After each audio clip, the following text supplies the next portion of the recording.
بسم اللہ الرحمن الرحیم۔ میرے عزیز طلباء اور طالبات، السلام علیکم۔ میں آپ کی اردو کی ٹیچر آپ سے مخاطب ہوں۔ آج ہم کریں گے سبق نمبر 7 میں آرام و سکون کا اقتباس۔ اقتباس کے لیے میں نے یہ پیراگراف یہاں تک لیا ہے۔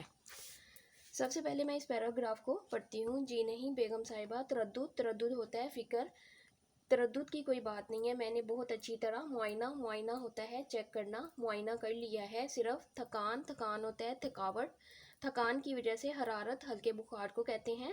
حرارت ہوئی ہے ان دنوں، آپ کے شوہر غالباً کام بہت زیادہ کرتے ہیں۔ اب آتے ہیں حوالہ متن کی طرف۔ سبق کا عنوان آرام و سکون، مصنف کا نام امتیاز علی تاج۔ حوالہ متن کے بعد اب ہم آتے ہیں اس کی تشریح کی طرف۔ سید امتیاز علی تاج اردو ڈرامہ نویسی کی تاریخ میں ایک اہم مقام رکھتے ہیں۔ اعلیٰ درجے کی کردار نگاری اور مضمون نگاری ان کے طرز تحریر کی نمایاں خصوصیات ہیں۔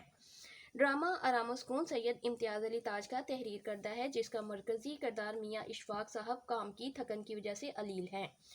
ڈاکٹر نے تاکید کی ہے کہ ان کے کمرے میں شور نہیں ہونا چاہیے۔ مصنف نے اس سبق میں پیغام دیا ہے کہ ہمیں بیمار کے آرام و سکون کا خیال رکھنا چاہیے۔ زیر تشریح اقتباس سبق کے آغاز سے لیا گیا ہے۔ اشفاق صاحب ایک کاروباری آدمی تھے، ہر وقت کام کرتے رہنے سے وہ علیل ہو گئے۔ بیگم نے انہیں کئی بار کہا کہ وہ اتنا زیادہ کام نہ کیا کرے، لیکن وہ ہمیشہ یہ کہہ کر ٹال دیتے کہ آج کل کام بہت زوروں پر ہے۔ کاروبار کی پریشانیوں، الجھنوں اور مسلسل کام کرتے رہنے کے باعث وہ بیمار پڑ گئے۔ بیگم صاحبہ نے ڈاکٹر کو اپنے گھر بلوایا۔ ڈاکٹر صاحب نے آ کر اشفاق صاحب کو بڑی توجہ اور غور سے چیک کیا۔ اس کے بعد انہوں نے بیگم صاحبہ کو تسلی دیتے ہوئے کہا کہ گھبرانے اور فکر کرنے کی بالکل ضرورت نہیں۔ میں نے اشفاق صاحب کو مکمل طور پر ہر طرح سے چیک کر لیا ہے اور اس نتیجے پہ پہنچا ہوں کہ ان کو صرف تھکاوٹ کی وجہ سے ہلکا بخار ہو گیا ہے۔ لگتا ہے کہ یہ کام بہت زیادہ کرتے ہیں اور آرام و سکون کے لیے وقت نہیں نکالتے، اسی وجہ سے بیمار پڑ گئے ہیں۔ چنانچہ اب انہیں دعا سے زیادہ آرام و سکون کی ضرورت ہے۔ اگر یہ ایک روز بھی مکمل طور پر آرام کر لیں گے تو ان کی طبیعت بہتر ہو جائے گی۔ بیگم صاحبہ نے ڈاکٹر صاحب کے مشورے سے اتفاق کیا، لیکن افسوس کہ وہ اپنے میاں کو گھر میں پرسکون ماحول میسر نہ کر سکی اور اشفاق صاحب کو مجبوراً آرام و سکون کے لیے اپنے دفتر جانے کا فیصلہ کرنا پڑا۔ اب آتے ہیں ہم اس کے سوالات کی طرف۔ مختصر جواب دیں۔ الف، روزانہ آرام و سکون نہ کیا جائے تو اس کا کیا نتیجہ نکلتا ہے؟ جواب، اگر روزانہ تھوڑا وقت آرام و سکون کے لیے نہ نکالا جائے تو انسان بیمار ہو جاتا ہے اور کام کاج کے قابل نہیں رہتا۔ ب، بیماری کے باوجود میاں دفتر جانے کے لیے کیوں تیار ہو جاتا ہے؟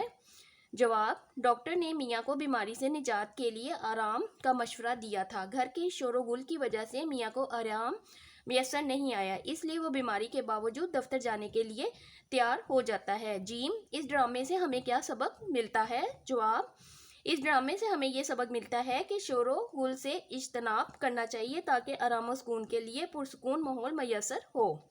دال، بہت زیادہ شور و غل بھی ماحولیاتی آلودگی کا سبب بنتا ہے۔ شور کی آلودگی سے صحت پر کیا اثر پڑتا ہے؟ جواب، شور کی آلودگی سے انسان اعصابی تناؤ کا شکار ہو جاتا ہے اور قوت سماعت بری طرح متاثر ہوتی ہے۔ دل اور بلڈ پریشر کی بیماریاں بھی شور کی آلودگی سے جنم لیتی ہیں۔ صحت مند رہنے کے لیے کیا باتیں ضروری ہیں؟ صحت مند رہنے کے لیے اچھی خوراک کے ساتھ ساتھ آرام و سکون بھی نہایت ضروری ہے۔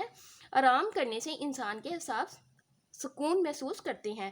اگر ہر روز تھوڑا تھوڑا وقت آرام کے لیے نہ نکالا جائے تو انسان بیمار پڑ جاتا ہے اور اسے پھر کافی دنوں تک بستر کا ہو جانا پڑتا ہے۔